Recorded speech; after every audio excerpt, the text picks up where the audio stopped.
ချန်ပီယံလိပထမရက်မှာလည်းကျွန်တော်မန်ပါပွဲတွေအဆင်ပြေခဲ့တာကြောင့်ကျွန်တော်မန်ပါညီကိုတွေရက်ဆက်အဆင်ပြေနေပါတယ်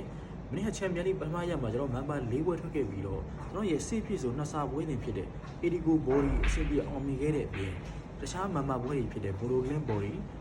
Glada Street Body စတဲ့ပွဲတွေလည်းအဆင်ပြေခဲ့တာကြောင့်ကျွန်တော်မန်ပါညီကိုတော်တော်လေးအဆင်ပြေခဲ့ပါတယ်အဲကြောင့်စက်တင်ဘာလရဲ့နောက်ဆုံးရက်မှာကျွန်တော်ငွေတို့ပိုက်ပြီးတော့ကျွန်တော်မန်ပါညီကိုတွေအောင်ပွဲခံနိုင်ခဲ့ပါတယ်ကျွန်တော်ရဲ့ PT ပွဲစဉ်မှာဆိုရင်လည်းမနေ့ကကျွန်တော် Glada Street Body ကိုဘာကြောင့်ရွေးခဲ့တယ်ဆိုတာကိုသုံးသက်ချက်နဲ့တကွာတေချာလေးရှင်းပြပြီးတော့တင်ပြခဲ့တာကြောင့်ကျွန်တော်ရဲ့ PT ပွဲစဉ်ကိုလိုက်ဆော့တဲ့အကူကိုလည်းအဆင်ပြေပြီးတော့ရလိုက်ကြပါပါ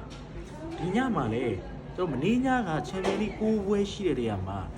အထက်ကြီးပွဲစဉ်9ပွဲထိအောင်ခဲ့တာကြောင့်ဒီညမှာအထက်ကြီးဒီအောင်နိုင်ပါမလားဆိုတော့ကျွန်တော်စဉ်းစားပါမယ်အဲကြောင့်ဒီညမှာထက်ကြီးကစားမယ့်ညီကိုတွေကိုကျွန်တော်တတိထားပြီးတော့ကစားသိချင်ပါတယ်အဲကြောင့်ဒီညမှာကျွန်တော်တေချာလေးစဉ်းစားပြီးရွေးချယ်ပေးထားတဲ့ကြီးအောင်တော်ကြီးအကောင်းဆုံးပွဲတစ်ပွဲကိုကျွန်တော်သုံးသပ်ပေးချင်ပါတယ်အဲ့ပွဲစဉ်ကတော့အာဆင်နယ်နဲ့အိုလံပီယာကိုပွဲစဉ်ပဲဖြစ်ပါတယ်ပွဲစဉ်မှာကျွန်တော်ဘာရွေးထားလဲဆိုတော့ကျွန်တော်တို့သုံးသက်ချက်လေးမျိုးမပြောပြပေးခင်တို့ချန်ပီယံလိပထမရက်မှာလည်းကျွန်တော်မန်ပါပွဲတွေအဆင်ပြေခဲ့ပြီးတော့တို့ချန်ပီယံလိဒုတိယရက်မှာလည်းဒီချန်ပီယံလိပွဲစဉ်တွေကဘယ်ဖလို့သွားနေလဲဆိုတော့ကျွန်တော်ရတန်မိနေပြီဖြစ်တာကြောင့်ဒီညမှာလည်းကျွန်တော်အကောင်းဆုံးရွေးချယ်ပေးထားတဲ့ကျွန်တော်ရဲ့နံပါတ်ပွဲတွေကိုစိတ်ဝင်စားလို့ဝယ်ယူခြင်းနဲ့ဆိုရင်တော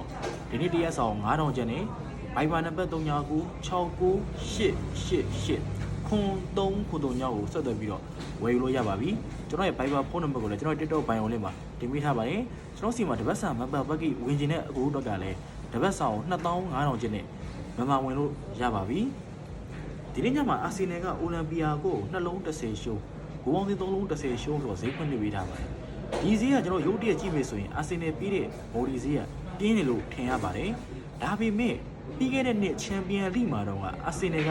အိုလံပီယာကိုနဲ့လိအဆင်နဲ့သိမ့်မကွာတဲ့ဈေးတန်းမကွာတဲ့ရှတာဒိုးနဲ့ဒိုင်နမိုဇာရကစတဲ့အသင်းတွေကိ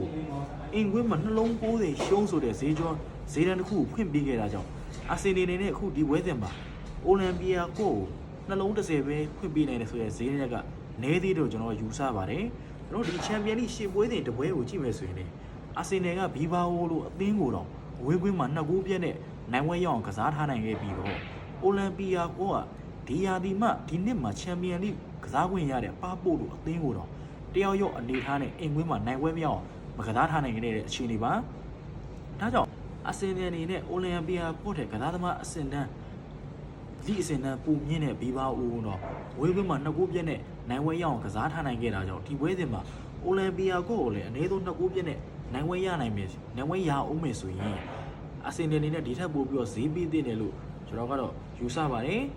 ်ဒီအခုနှလုံး30ရှုံးဆိုတဲ့ဈေးတန်းတရက်ကတော့အာဆင်နယ်နေခြင်းတဲ့သူတွေအတွက်ဒီဈေးကရင်းပျော်နေတဲ့ဈေးတန်းတရက်ဖြစ်နေပါတယ်ဒီဂိုးပေါင်းဈေးကိုကြည့်မယ်ဆိုရင်လည်းဂိုးပေါင်းဈေး3လုံး30ရှုံးရှိနေတဲ့ဈေးတန်းအရာတော့အိုလံပီယာကိုဒီပွဲစဉ်မှာဂိုးရဖို့ခတ်သွားနိုင်ပါတယ်အိုလံပီယာကိုဒီဂိုးရဖို့ခက်နိုင်တဲ့အပြင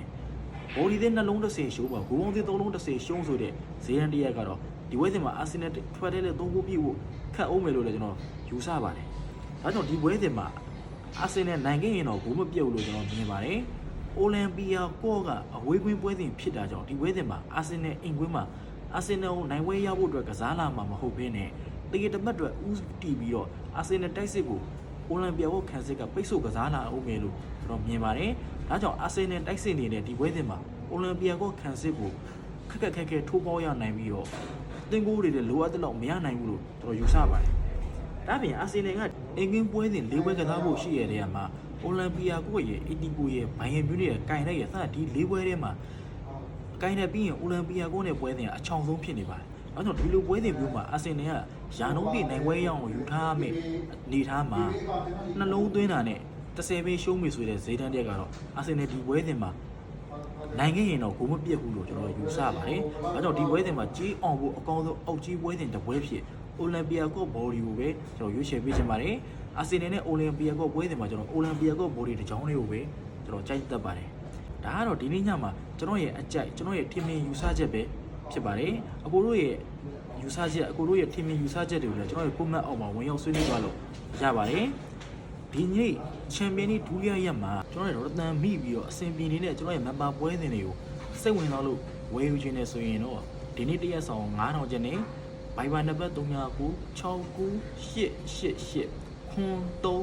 ညကိုဆက်သွယ်ပြီးတော့ဝယ်လို့ရပါပြီဘိုင်ဘာနံပါတ်39969888ခွ 0393ညကိုဆက်သွယ်ပြီးတော့မမပွဲစဉ်တွေကိုဝယ်ယူနိုင်ပါတယ်ကျွန်တော်ရဲ့ Viber ဖုန်းနံပါတ်ကိုလည်းကျွန်တော်ရဲ့ TikTok bio လေးမှာတင်ပေးထားပါတယ်ချန်ပီယံလိပထမရက်မှာအစီအမီခဲ့သလိုမျိုးဒီနေ့ချန်ပီယံလိဒုတိယညမှာလည်းကျွန်တော်ရဲ့ member record ပွဲစဉ်တွေရတန်မိနေပြီဖြစ်တာကြောင့်ဒီညမှာလည်းကျွန်တော်စီကို member ပွဲလာရောက်ဝယ်ယူတဲ့အကူတို့အားလုံးအဆင်ပြေအကျိုးရှိစေရပါမယ်အဲကြောင့်စိတ်ဝင်စားလို့ member ပွဲတွေဝယ်ယူပြီးဆိုပါကကျွန်တော်ရဲ့ Viber ဖုန်းနံပါတ်ကိုဆက်သွယ်ပြီးတော့ဝယ်ယူနိုင်ပါပြီဗျာ